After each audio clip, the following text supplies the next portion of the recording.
Good afternoon. How is everybody today? Let me know if you can see me okay. There's a glare on my computer and I can't tell if it's bright enough. So let me know if you can see all right. Well, hello, Grant. Welcome. Kevin, welcome. Can you see me okay or am I really dark? Trying to figure out if this is a decent spot, if you can see me okay.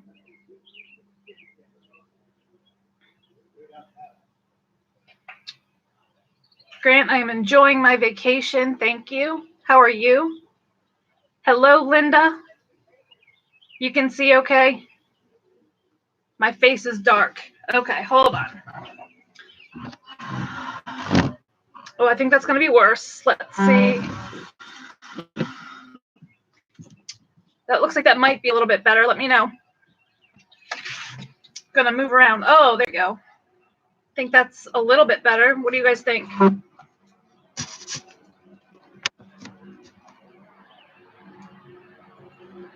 It's hard to find a really good spot with great lighting, but I wanted to be outside. Hello, Cassandra. How are you? Can you, of course I asked, can you hear me okay? But a large truck just must have gone by. I'm going to take a peek on my own cell phone, see what it looks like. Hello, Melinda. Welcome.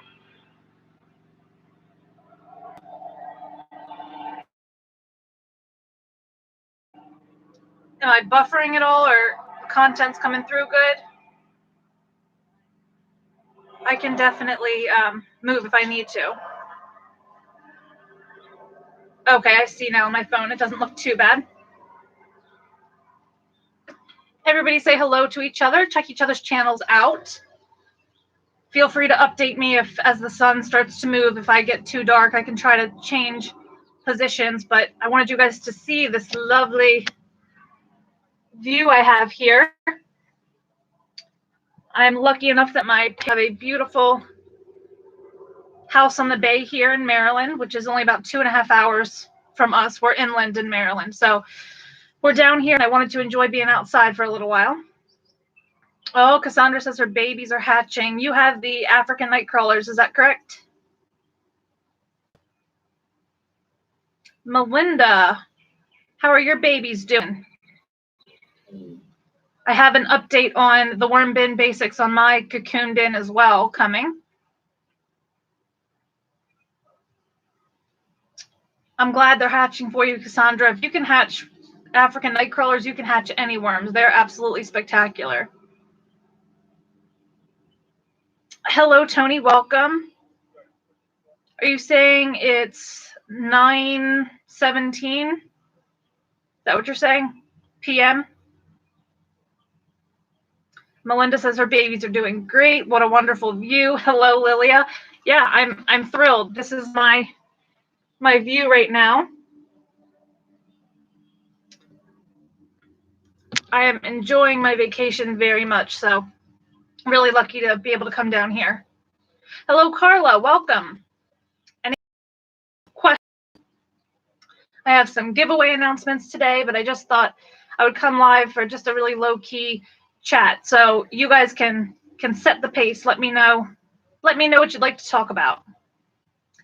Cassandra, yeah, I think Maryland is a little bit underrated because people don't realize that we have the ocean, on the East Coast. Then inland is not super exciting, but then in Western Maryland we have mountains and skiing, so we have a little bit of everything all, in one state. And Maryland is pretty small, so anywhere you want to go, it's going to be 4 hours or less travel time. So it's pretty awesome. Kevin, lobster, not so much, but crabs, Maryland blue crabs. Anybody from Maryland will tell you that you can't have crabs anywhere else. We have the best crabs ever. If you ever had Old Bay seasoning, that's pretty much what we put on our crabs. Thank you, Jeremy. Welcome. Yeah, I'm loving the view too. We're here until, I guess, Thursday, and we've been down here since Wednesday evening. Lily, I saw your new video with your new to fluff or not to fluff experiment. I'm pretty excited to follow that.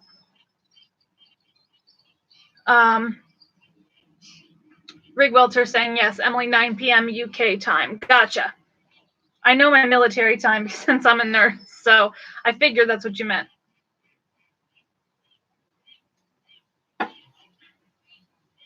So what is everyone doing this beautiful weekend? Are you having nice weather like we are?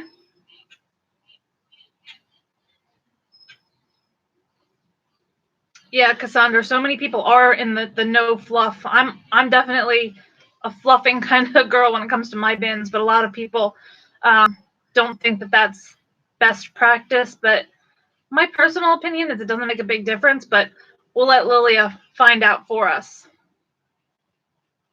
I'm glad Lilia has a lot of room to do experiments because I'm running out of room.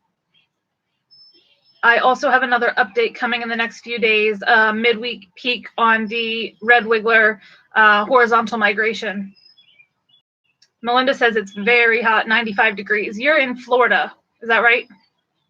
It's, I don't know, it's probably mid 70s, just really humid, but it's a very nice day today. That is one thing about Maryland. We get really humid. We're not like the dry California weather. We're similar to Florida, which I know is very humid. Nothing like the lightning in Florida that kind of goes across the sky. Rig Welter says, I've been making probiotics and apple cider vinegar. Probiotics are incredible. I actually take probiotics almost every day since I had some health problems a few years ago. It's been really huge in helping my digestion. Cassandra says it's hot where she lives too, 92 degrees. Cassandra, are you in California? Yeah, Kevin, like I said, I have family in Tampa, and my brother actually lived in Melbourne for a little while, so I've been all around. I've been to Tallahassee. I've been pretty much all through Florida. I love it. The Everglades, beautiful. Grant says he's at work. It's sunny and 85 degrees. Beautiful. Cassandra says she's in North Houston. Yeah, Texas. That type of heat is, I don't even think I could handle that. Any new experiments in the works for anyone? Did you see my outdoor bin update? Because I was super excited to see that those worms had blown through that huge feeding from got in there the other day and fed even more. So it looks like it's really picking up as the temperatures heat up. And I actually think that insulation I have on the bin will actually keep it from getting too hot, but only time will tell. Who all is running cocoon bins right now? I know Cassandra is. I know Melinda is. Anybody else in here running some cocoon bins?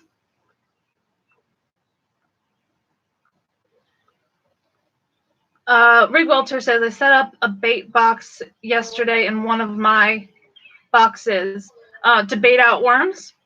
Because that's an excellent way to do it, to use like Grant does the like styrofoam cups. I think Lily has done something similar. I've done something with a Tupperware container. It works quite well. Yeah, Grant says he's running a cocoon bin as well. Oh, you're running a cocoon box. Yeah, the cocoon boxes are pretty cool. It's super fun to see those, see those babies hatch and kind of get to watch them grow to maturity.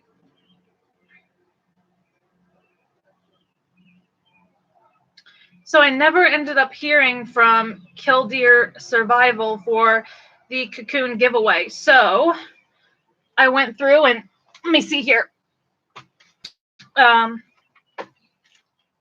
Reran everything through my generator, and the cocoons are going to go to Mark Knudsen. So if Mark sees this on the replay, I will also put his name in the description below. Contact me. We'll get you hooked up with Wiggler cocoons, or even Euros or Africans, if that's what you prefer. Bait the Hook says, hey, Grant. Hey, Bait the Hook. Welcome. Thanks for stopping by. If you guys haven't already, could you please drop me a thumbs up? I would really appreciate it.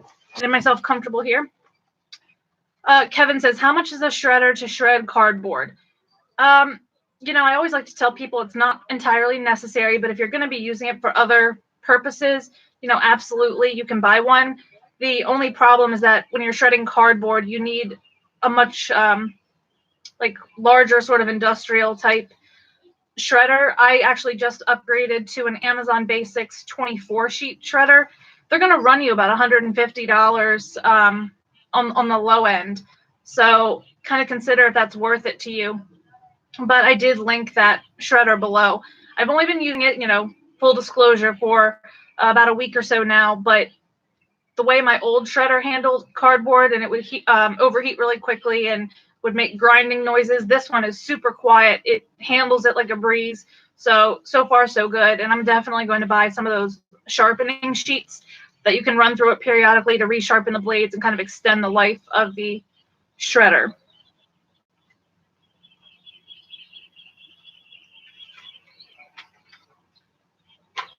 Let's see here. Also going to announce the winner of the Worm Farming Revolution book. And that's going to be going to Samantha Rees. So I'll also have her name in the description below, and hopefully she'll contact me. And if she doesn't, we will choose somebody else next live stream. Derek, hello, welcome. You're probably finally catching me at a normal hour there in France. How have you been? Kevin, you're welcome. I love using cardboard for bedding, but some people don't want to spend the money. They think it's wasteful electricity wise. So it's a personal preference. Cassandra says, yeah, I shred, but I also tear. And that's what I'm doing in my trash bins. I'm just putting pieces in whole, like that, without having to run it through a shredder to see how that goes. Rick Welcher says, Emily, I've managed to source neem powder, kelp meal, and the diatomaceous earth. Yeah, I mean, they're not necessary again, but I found that combination to be really, really helpful in kind of keeping a balance and a healthy ecosystem in the worm bin. Bait the hook, you should be fishing. We have our rods with us. We very well may go fishing. There's really good flounder fishing this time of year down here, and I don't think we'll go actually out into the ocean, but definitely the bay fishing, and maybe off the pier at the ocean, but we'll see. There's some really relatively cheap charters you can take, or you can just fish right off the pier down at the boardwalk near us.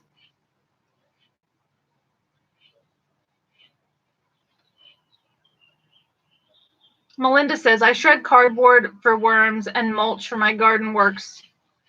Great. I'm trying to understand, what do you mean by mulch for your garden works great? Like, do you use cardboard as a mulch source? Because that's a pretty cool idea. Sorry, I'm so thirsty. Gonna head up to the pool a little bit later. Oh, that's awesome, Melinda. I never even thought about using cardboard as mulch.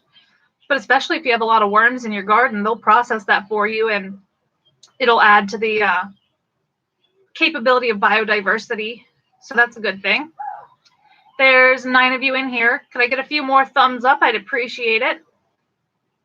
I have been working on an ebook while I'm down here. And I think on Wednesday, gosh, I'll have to double check. I'll post it on the community tab, either 7 or 8 p.m. I'm going to be on Marty's Gardens his live stream. Again, I was on there, I guess, a week or so ago. So be looking for that. Yeah, Grant, I've never thought about using cardboard in the garden either, but I love it. It's a great idea because it'll save you money on having to buy mulch. You can usually source wood chips for free, but mulch usually you have to buy in bags. I'm going to be using kind of that mostly finished compost from the trash bin to my garden as kind of like a mulch layer, since there's still some unprocessed leaves and things like that, but any additional additives I can put in there would be excellent. And Melinda says it helps hold in the moisture using yeah, that's great. Rig Welcher says the price in the UK per kilogram of neem is $24 US. Kelp and diatomaceous earth are $9 US. How does that compare to the US? The neem cake that I buy, I want to say is like $15 for a 5-pound bag. I'm trying to think, a kilogram is 2.2 pounds. So it's definitely cheaper here than it is for you. And the diatomaceous earth I buy in 10-pound bags, and it's like $12. So that's also cheaper than what you're paying. I guess it's just where they're able to source it, what the prices are, if they have to import it, that type of thing. Yeah, Grant, that is genius. Why didn't we think of that? Although I have used cardboard as like a weed blocker. Like in the before, I've thrown large pieces of cardboard in my front garden, which is just like ornamentals, and it works pretty well to kind of kill off any weeds without having to do excessive weeding. And it does break down over time. I just didn't think about kind of shredding it up and using it as a mulch layer. But I also have a lot of worms now in my garden, so it would be another food source for them to help keep that soil healthy.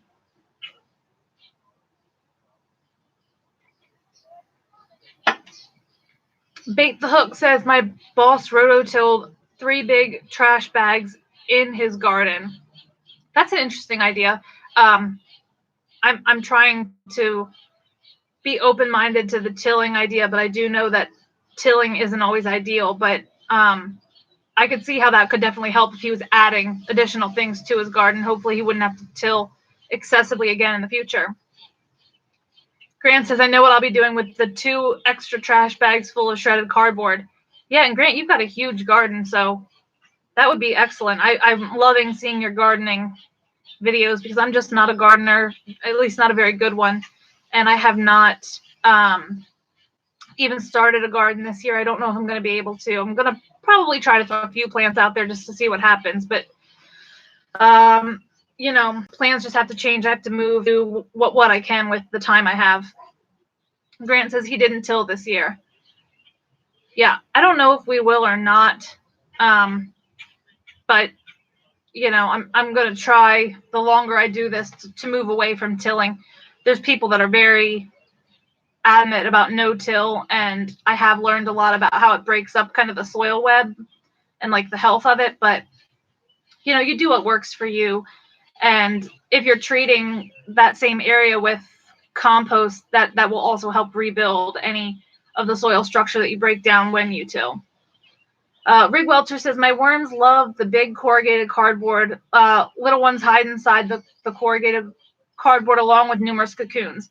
Yeah, if you put in large pieces of cardboard, the worms kind of climb through the flutes of the cardboard, and you will find them kind of laying in those flutes, and they will shed a lot of cocoons in there.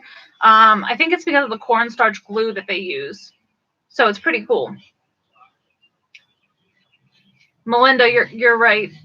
You're right. Tilling does kill a lot of the soil web, and that's why a lot of people are so adamant about it. But, I also don't want people to think that I'm 100% against or for something, because everybody has different goals. Everybody just likes to do things differently. I like to educate on why it's beneficial not to till, but at the same time, I haven't personally tilled my own garden, but I know people that till their gardens and have beautiful gardens. But I definitely would hope in the future, if I do end up tilling, that I won't have to do it again. When you have 3 billion worms like Emily, no need to till. Melinda says, get one of the forks. You're like the rake forks. Yeah, it's definitely probably better just to kind of scratch the surface up a little bit. But when you till really deep, all of the structure of the fungi and all of that is broken up, and then it has to rebuild itself. So let's see. Rig Welcher says again, Ruth Stott from the early 20th century was a big advocate of the no-till system, dig system. Yeah, and that's the whole back to Eden gardening type method. Using wood chips to prevent weeds and to build healthy soil, and you just plant directly into your soil right below the wood chip mulch layer, and that's supposed to be kind of the healthiest way to go, especially if you're trying to do everything organically and sustainably. So it's just what works for you. And like I said, I just don't like to be I don't like to drive people away by telling them that I don't believe in what they're doing, or that what they're doing is right or wrong. So, you do what works for you, and the more you learn, maybe you'll change your practices in the future. But honestly, if you're composting to begin with, that's already a great start to, getting the more organic methods down. Linda says it's good exercise with the fork. Yeah, that's for sure. Yeah, I have the little fork and the little trowel to dig holes to plant plants and kind of dig up weeds and things like that. So I totally get it. Let me see here. Have I missed any comments?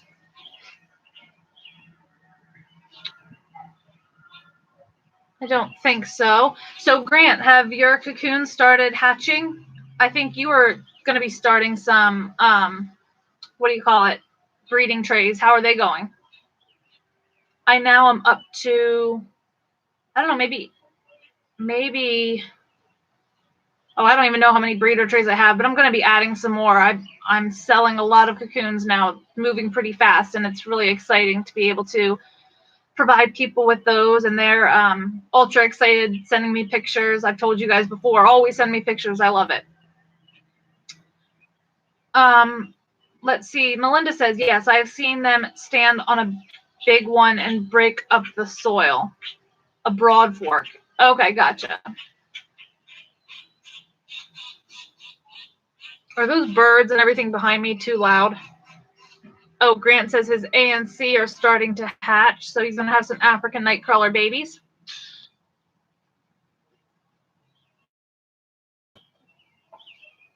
So I wanted you guys to let me know, what do you think are the most common beginner mistakes when it comes to worm farming, or the most common misconceptions?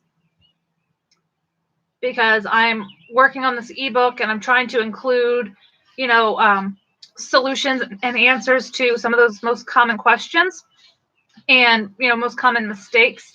And I've got a pretty extensive list, but I want to see if there's anything you guys can think of that I've missed. Melinda said too much food. Yeah, overeating is amazing. So absolutely trying to monitor and develop a good style is pretty important. Rig Welter says checking on them every 5 minutes. Hey, I did that when I started too. It's hard not to. You're excited. Yeah, I mean, every couple of days or every week is probably more than enough. When you get down to doing it daily and things like that, it's probably a little bit excessive. I don't think it's going to hurt your worms, but it may slow down their ability to compost in the fastest way possible. Grant says he's slacking on the breeder trays. Yeah, the breeder trays take a lot of work. Like I said before, it's way more work than I ever could have anticipated. Setting them up takes a lot of time. Feeding them when you have a lot of them takes a lot of time, and then harvesting them takes hours. For me, it takes, if I'm harvesting like 10 trays, it usually takes me in the range of 5 to 6 hours. It's not an easy process for sure. I mean, it's rewarding, and you do get a ton of cocoons and things like that. So if you're trying to, have your population boom really fast, it works, but it is time consuming. Lilia says, not getting the bedding ready before getting the worms. Yeah, I think it's really important to build some of that microbial life and kind of get that all started, jump started, before you just add worms or add cocoons, because without that living bedding, it just is going to take a long time and you're more apt to have problems. That's a good one. What about misconceptions? Any misconceptions? I'm double checking how I look on the screen right now. I still feel like I look kind of dark, but we'll just do the best we can.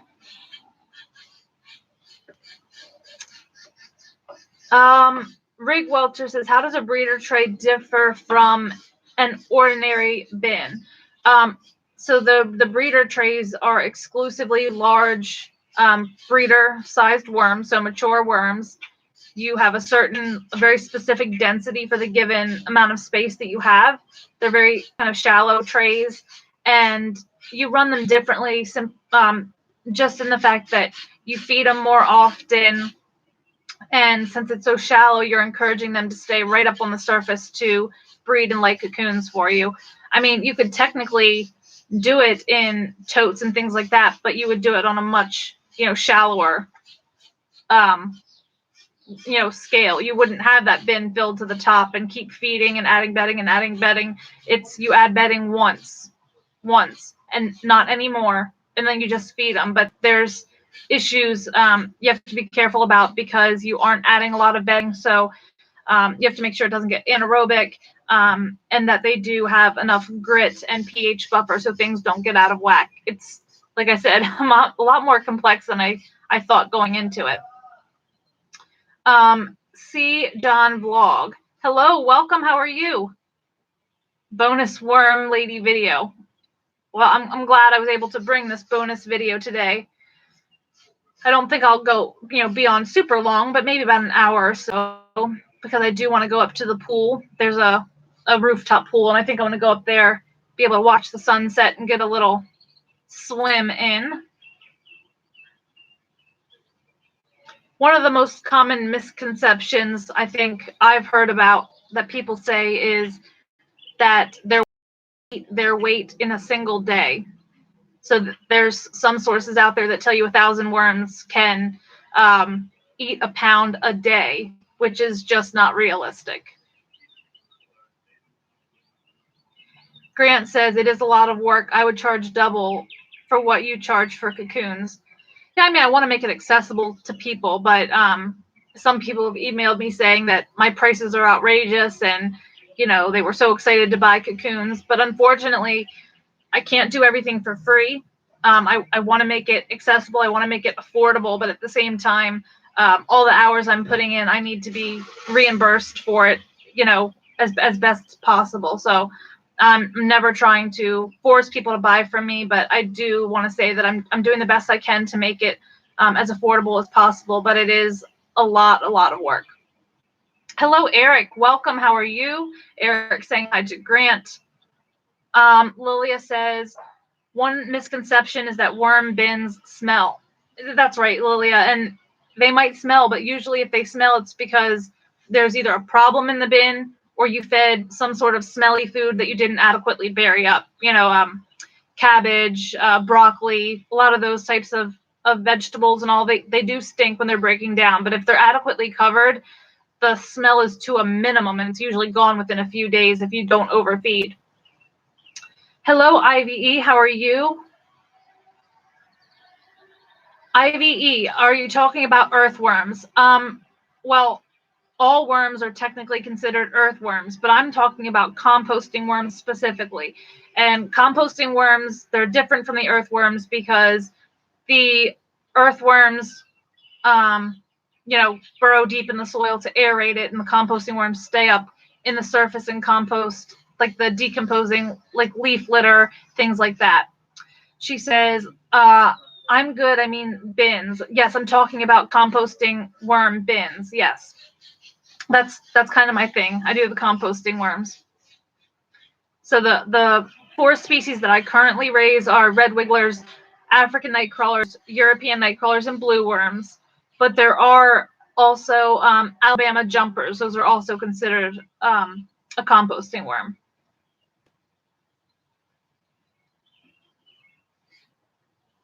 What about the misconception that your worms are all going to escape?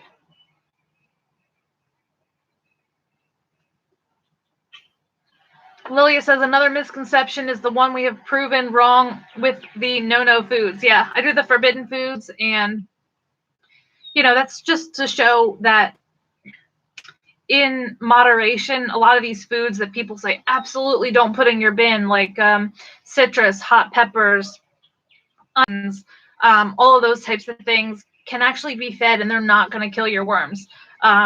It's something you have to be careful with. And if you're new, I want you to be careful and only try a tiny little bit, like in a corner, to make sure it doesn't harm your worms. But I've shown you guys, I fed large amounts of citrus. I've put in pineapples. I've put in jalapenos. I put in a lot of different things, and the worms do just fine with it. So it's one of those things, trying to make the hobby more like easily accessible, that people don't think it's super hard to do and then they're too afraid to try, if that makes sense. Greg Welter says we pay $38 US per kilogram for what you call European night crawlers. So a kilogram, that's 2 pounds. That's actually better pricing than what we have here. Usually it's around $40 a pound. So for half a kilogram of European night crawlers here, you know, and I think prices vary based on kind of the market, how many people are out, you know, in competition, what species are easiest to raise and most available in your area. Cassandra says, hey, I got to talk to my in-laws about vermicomposting. They were over here for vacation. My mother-in-law is scared of worms. Yeah, I think that's a good price too. Yeah, Cassandra, my parents still, not that they aren't open to like me doing it, but I think that they're a little uncomfortable with the thought of it. I don't think my mother would ever be okay with having a worm bin in our house. However, my dad, on the other hand, seems kind of excited about it. He's been asking me about large CFTs and things like that. And I'd really love to get them set up with like an urban worm bag or a vermi bag, like in their garage, to see how they do with it. But I'm going to have to kind of ease them into it.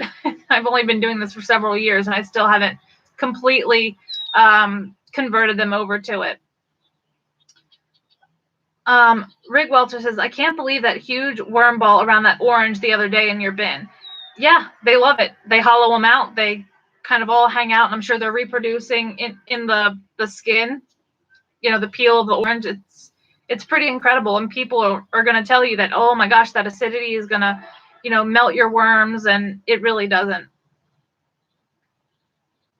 Exactly, Lilia. Worms don't actually eat the food that we put in, but they feed off of the bacteria, the microbes that are breaking down the food. And that's why one of my biggest problems starting out, I was so afraid of all of the little helper bugs in my bin, you know, the springtails, the potworms, the beetles, the mites. And, you know, as long as you don't have an excess of those things are helping to kind of start breaking down the food. And then the microbes and the bacteria move in, and then the worms follow that. That's why it's kind of this cycle that you want to make sure you have some microbial life started running before you introduce your worms, so that they can get to work the fastest possible. Cassandra said, I explained what it is, how it works. It was funny. My hubby thought they wouldn't notice the urban worm bag. Well, the urban worm bag is not, you know, overly noticeable, but if you see it, you're probably going to ask what that is if you're not familiar with the hobby, because, you know, what is this weird bag on a stand sitting over in the corner? Alicia Netherly, hi, welcome.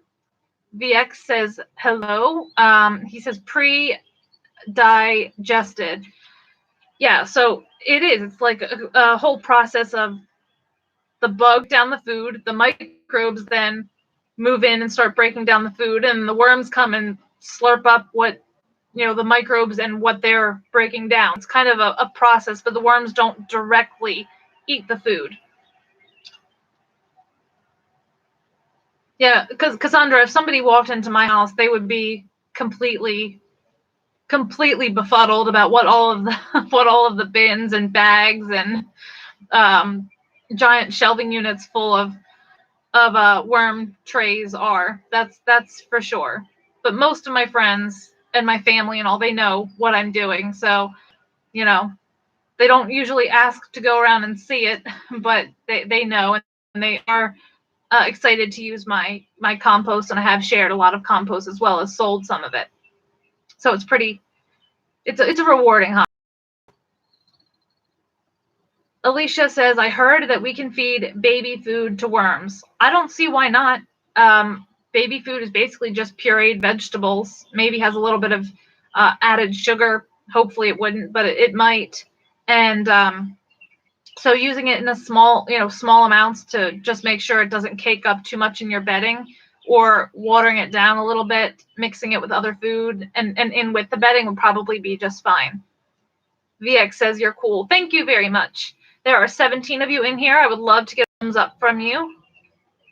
Michelle, welcome. She says, hi, how often do you check the bins? I'm just getting started and I can't wait a week. We were talking about this a few minutes ago.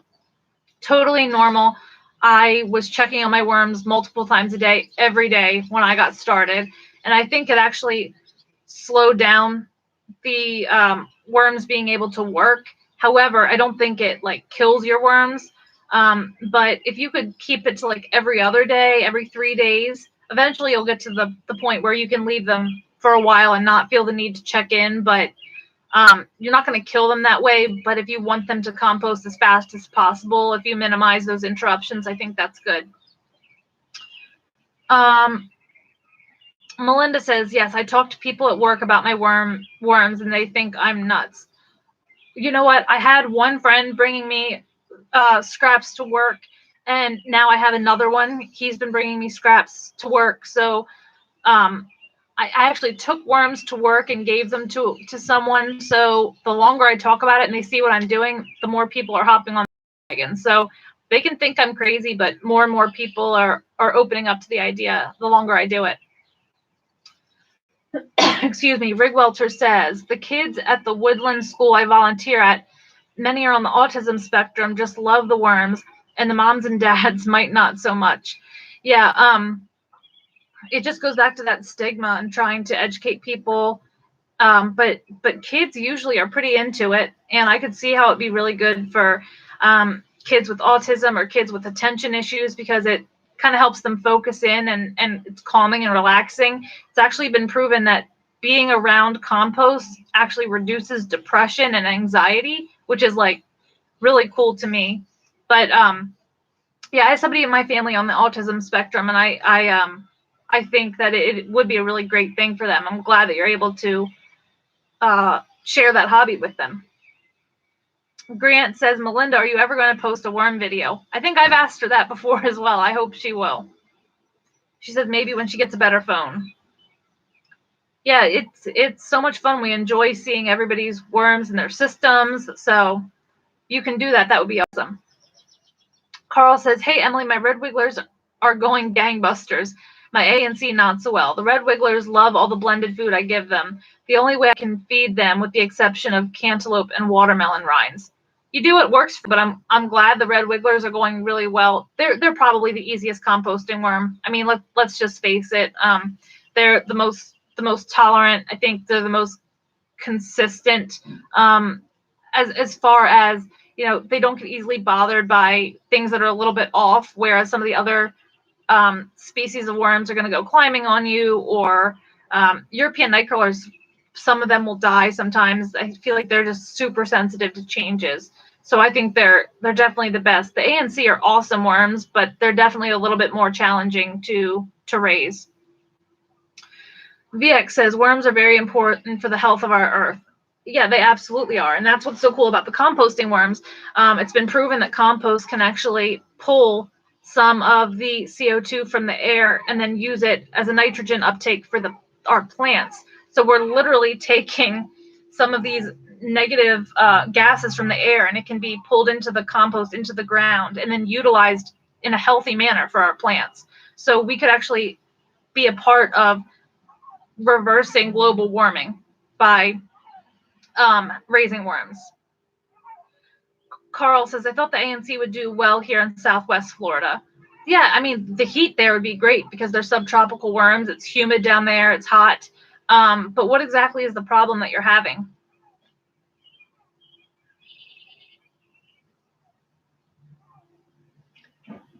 Because there might be a way to address it. I'm just not sure like what type of system you have or what the problem is with them. Rig Welter says, I'd like to get a glass bin to show the kids how the worms work. I saw you with a 3-section display on one of your videos. Yeah, the little 3-chambered composter is really awesome. I did one time do a deep cylindrical vase experiment. You can see it, the glass vase experiment in my playlists. Unfortunately, because it was so deep, down in the bottom got anaerobic and I killed off the bin. However, the 3-way composter is working much, much better. Alicia says, my stepbrother told to my face my fears of worms. My stepbrother told to my face my fears of worms because my dad threw a rubber worm when I was a child. He thought it was funny and a way to change the channel on TV. My mom tries to stop him, and he did. Yeah. Oh, Carl says major die-off. What's the system they're in, Carl? I need you to tell me more about it, because I'm surprised that you would have a major die-off unless there was something a little bit off in your system. So tell me about your system and what inputs you're putting in. Carl Becker says, in the urban worm bag. So that's the system you have them running in? Lilia says, I love my red wigglers. The 1001 cocoons you sent me are multiplying like crazy, 3 bins and counting. They are my favorite. Well, that's great to hear, Lilia. Thank you. So they're in an urban worm bag. Are they outside, Carl? VX says, plants are completely in love with the creatures.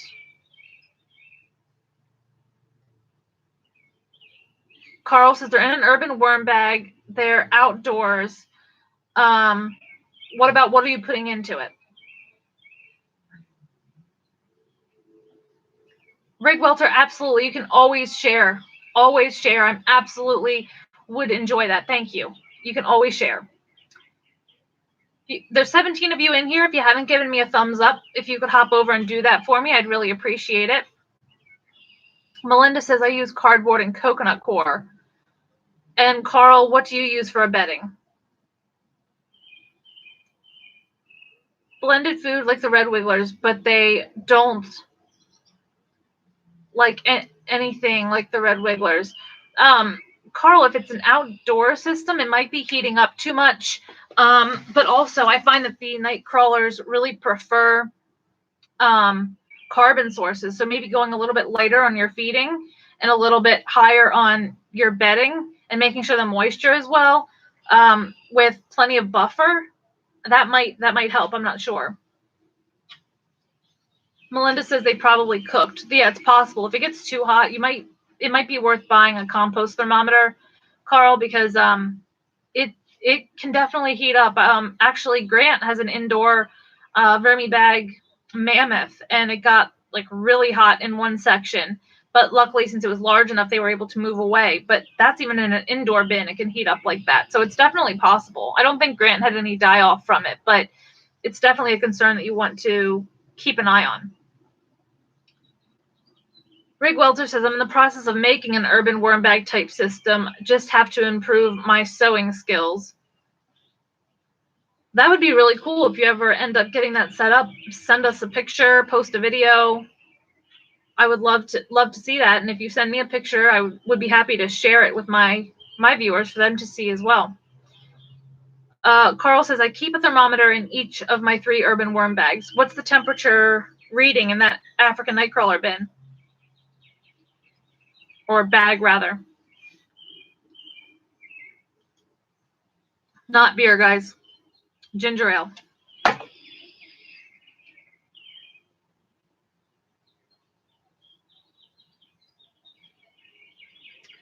I'm kind of at a loss, Carl, if it's not the temperature.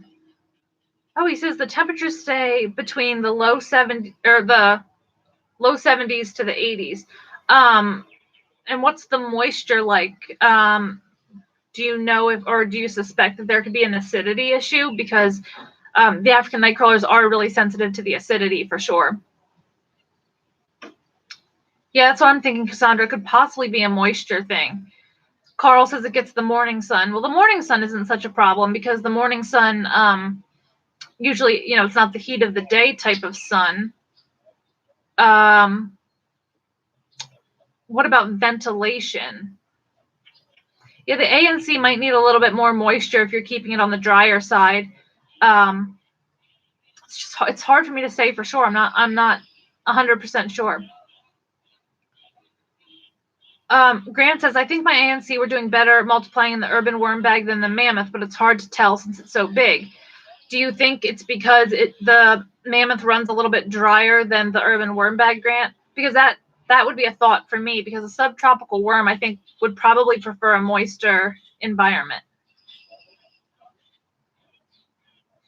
Yep. Carl, where did you get your African night crawlers? Alicia says, besides a frozen water bottle, what's another way to cool worms down in the heat? If you mist down, you don't want to wet it down entirely, but mist down the surface of whatever system they're running in and leave it open to the elements some during the day. If there's a breeze, the breeze will help wick off some of the moisture, because if it's completely enclosed, all of that heat's going to stay in and kind of like convection heat. So another way would just be to make sure there's like a good like aeration and keep the top moist so it can wick off some of that heat. Let me see here. Rig Welcher says, not going to put a zip in it, but a soaked paper tissue roll that I can close tight with a cord and easy to release when it comes to harvesting, says Rig Welter. That's an interesting thing. I like that. Just make sure that whatever you're using to close it isn't going to be composted and have all of your castings fall out. Carl says he got his African night crawlers through me as well as your red wigglers. Yeah, it's really hard. Do you have access to plenty of buffer? If you add a bunch of buffer, moisten it down really well, maybe do a thick layer of dry bedding on top of the really moist bedding that you're going to create for them, like leave them for a week, and I wonder if they might rebound a little bit. Melinda says she uses a fan to cool off your systems. That's smart. VX says, I have 3 worm towers direct in my garden. The soil is healthy now and the plants are really happy. Are they homemade? Are they homemade worm towers? Or are they like the tower systems like the Worm Factory? Rig Welter says we don't have heat issues here in the UK. Yeah, in the US, in the summer especially, most parts of the country get pretty darn hot. You know, like out in California, down in Texas, Arizona, they're getting 100 plus. And even myself, which I'm kind of northeast, you know, we can hit 100. We're more like upper 80s, 90s in the summer, but it can get pretty darn hot. VX says in Canada, no heat issue. VX says, yeah, they're homemade. A lot of people like doing the homemade, like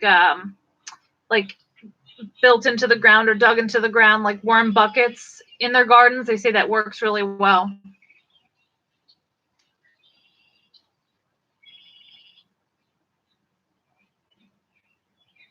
Carl says, sure, I will try again adding additional bedding and start them again. I took them out and put them in a bin so I wouldn't lose them all. I went from a pound to about 200 worms. Yeah, that's crazy, because I haven't had any issues with my African night crawlers. I don't have them in a bag system, but if they're kept plenty moist, and I have plenty of buffer, don't overfeed, they're usually okay. So that's concerning to me, and I wish I could think of some more things that could possibly be going wrong. But between aeration and moisture, I feel like you need to find that balance, and hopefully that will get them straightened out. Population, then put them back in the bag. I mean, that could be possible. Gosh, Grant, thank you so much. $5 super chat from Grant. I appreciate it. Yeah, cheers with the ginger ale. And diet ginger ale too, not even sugar.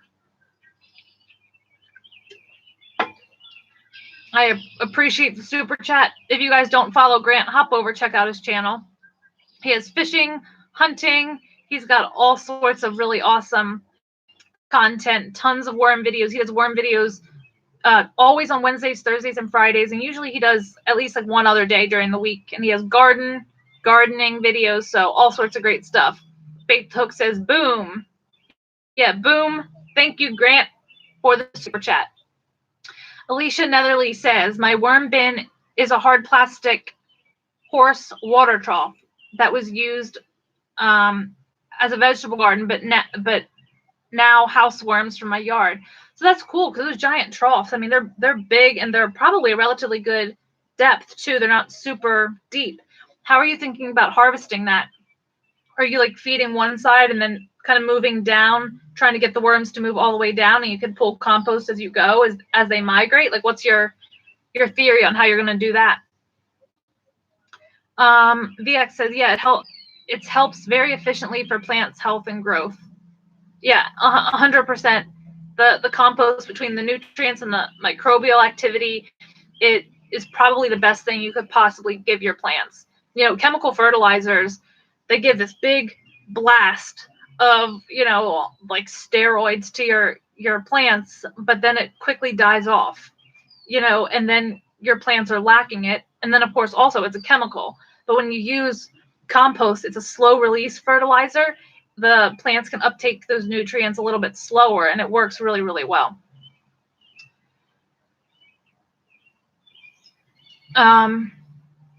Awesome one at Grant McIntosh. Yeah, Grant's awesome, and I really appreciate that super chat from him. He's always very generous to me, and I really, really appreciate it. I always say it, guys, this community is awesome. I mean, everybody's so supportive of one another. Nobody's competitive, you know, trying to, you know, be the bigger or the better person. We all kind of share our experiences and try to teach one another, learn from one another. So this is a great community to be in for sure. I feel very blessed to be a part of it. Carl says he does not add oyster shell or eggshell. Carl, what do you add as a buffer or a grit source for your worms? Rig Welter says, I'm using upcycled products for my bins at the moment. I'm using polyester fish boxes, 24 inches long, 15 inches wide, and 9 inches deep. Keeps them cool in the summer and warm in the winter. That sounds like a really good size, actually, to have some, because I'm trying to think. Like 2 feet. Yeah, I think that'd be excellent. You know, and I like the idea of upcycling, recycling, reusing. Lilia says, quick questions. Those of you who have the bag systems, how do you get the material to go down into the catch area after harvesting? My banging on the sides and squeezing doesn't do it. Lilia, I'll tell you, I did something I probably shouldn't have done. I did the banging and a little bit dropped down, but not enough. So I dug my hand down one side and kind of let it start falling. And then I pushed a little bit on the top layer, and it did then collapse down. I know that's not the ideal way to do it. I probably could have just kept feeding, and hopefully the weight would eventually have dropped it down, but I did have to kind of go a little bit against the way you're supposed to run the CFT to get it to work. Melinda says, I give my ANC eggshell from my hens, and if I run out, oyster shell. Yeah, I use eggshell and oyster shell, because I don't have enough eggshell to feed or to use in all of my bins. Carl says, I guess I do add a few eggshells when I blend my food scraps. When I set up the bags, I added a bit of sand. It's very likely then, Carl, that there could possibly be an acidity issue. So adding some like pulverized eggshell, pulverized oyster shell, garden lime, azomite, rock dust, and getting in the habit of adding it every time you feed is a really good practice to try to maintain that pH balance. That pH balance issues are very common when people's worms are dying. So it is quite important. The buffer is ultra important, Carl. Yes, it's really important. And I think it's maybe it's the one thing that many people overlook. And I've been there and overlooked it, and it ended up being problematic. Melinda says, yes, I also use Emily's mix. Yep, and my mix is not necessary. Again, I try to tell people you don't have to buy anything for your bins. I'm sorry, I keep trying to get comfortable. But it's been excellent for me. It's kind of a really good balance of pH buffer, trace minerals and nutrients, and of course has the bug control with the neem cake, the grit. It kind of does everything. And that's why I've kind of developed it, and I use it frequently in my bins. Alicia says, when it fills up, I'm going to take some of the castings out with the worms and mix with 4 to 6 year old horse manure, I guess you're saying, from your horses. That's a really smart way to do it. I think that'll work out quite well. Carl says, I've got plenty of diatomaceous earth, azomite, and a bit of eggshell. Yeah, the diatomaceous earth is good for trace minerals, not quite as much for a pH buffer, but the azomite and the eggshells, 100%, that will help a lot. Mix it in really well. Like I said, add a little bit more moisture, a lot more bedding, and I'd be surprised if they didn't bounce back for you. But you can always email me too, and we can try to troubleshoot, you know, as this all progresses. Yeah, Carl, that's the thing. I feel like if I make it a habit of adding it every single feeding, even if it might not be 100% necessary, it prevents me from forgetting and getting out of the habit of adding it. And that's why I've created my dry mix, and it's just an automatic. I add it every single time I feed the bins. And I hear like a fire truck or something coming, so it might get loud in a second for a minute, and we can just wait for it to pass. Just giving you guys that warning. I'm hoping all this background noise from the boats and everything isn't too problematic for you guys. I am going to do one more giveaway, and let me see here. This giveaway, I'm going to ask that you guys either email me or drop in the comments below 3 misconceptions or beginner mistakes. Some we've talked about, you can use them, that doesn't matter, but 3 of them, the more creative, the better. Although creativity will not, you know, factor into it. And then you will be the first person to get a copy of my ebook, which will be out by the end of the month. And the ebook's going to be all about misconceptions, myths, mistakes, kind of best practice for running a healthy worm bin. Rig Welter says, what percentage of the different ingredients do you use roughly in your mix? So in my mix, I use probably a little bit more oyster shell than anything else. So I use a lot of oyster shell and a lot of neem cake. So let's say a cup each of oyster shell and neem cake, and then maybe a half a cup of the diatomaceous earth and a half a cup of the kelp meal. The kelp meal could be entirely left out. I just like it has additional water retention properties, and it's got a lot of really good minerals. Rig Welter, is your email address on the page, Emily? Yes, Rig Welter, in all of my videos in the description below, so you can click the description right below the video.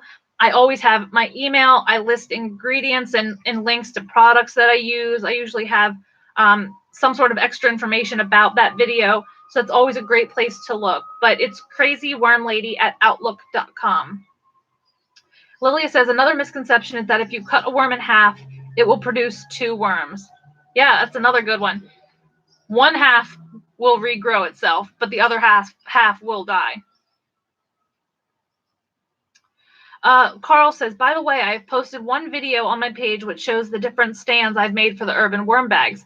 I need to hop over. I didn't know that you had a channel over there, Carl. Start posting some more videos for us. That might also be a way that we can help you. I would really like to see that. When I'm done, I'll be sure to hop over and check that out.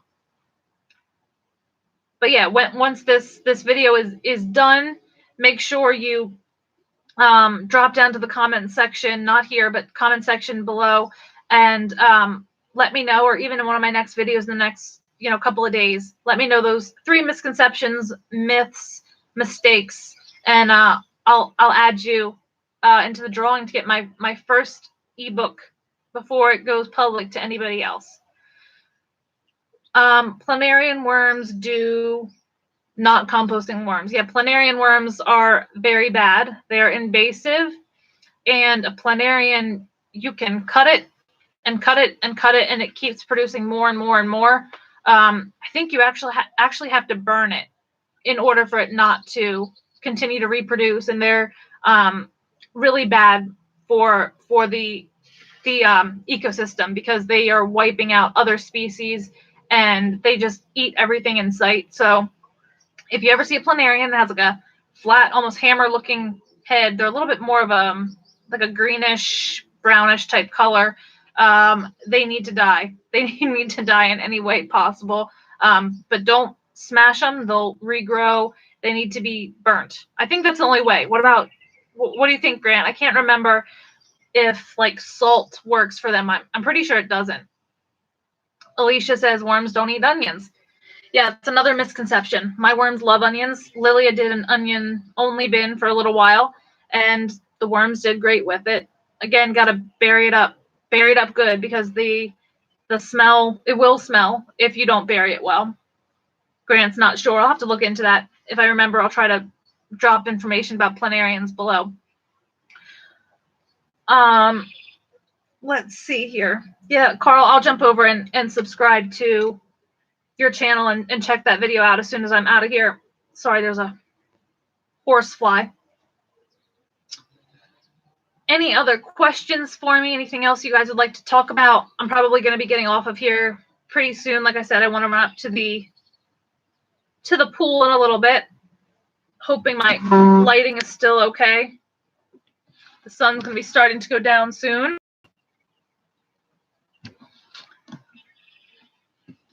Onions are good. Yeah, onions are fine. Rig Welter says, I've just started a YouTube channel with my wormery, bushcraft, and the work I do at a military veterans with lads with PTSD. Wow, that's incredible.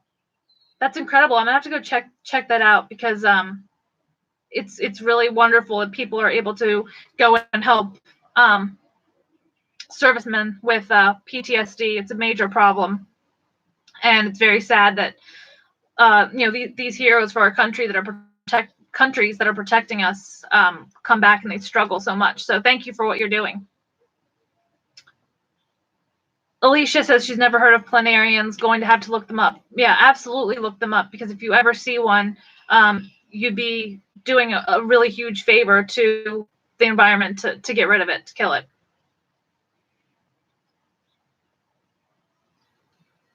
Yeah, Rig Welter, that's awesome. That's really great, and I thank you for doing that. All right, guys, anything else you'd like to talk about? I'll stay on for another 5-10 minutes. All of the information below on my giveaway on what you need to probably within a half an hour after I get off of here. So make sure to come back and make sure you follow the steps that I'd like you to do in order to be entered for that. Carl says he also has a bin of native worms, and Grant did a really cool video of his outside worms, some of which I believe are the native worms. I don't know if he added any worms at all to that tray. Melinda says, I hope you have a wonderful time on your vacation. Yeah, thank you so much. I'm very happy to have a little bit of a break from the hospital life as a nurse. Carl says, he just has soil and a very little amount of food if they're not composting worms. Yeah. And if they can do, they could be red wigglers. They could be some herbs that, are on the surface, but there are usually some native composting worms in pretty much most of the U.S. I know that red wigglers are native to the United States. But even if you're outside of the United States, there's going to be composting worms that are native to different areas. But if you do have a bin of native worms, keeping it outside and giving them a place where they can leave if they need to so they don't die is pretty important. Grant says they were all native worms in his system outside. He had like trays and stacks of like straw and cardboard and things like that in there, and it was loaded. It was awesome.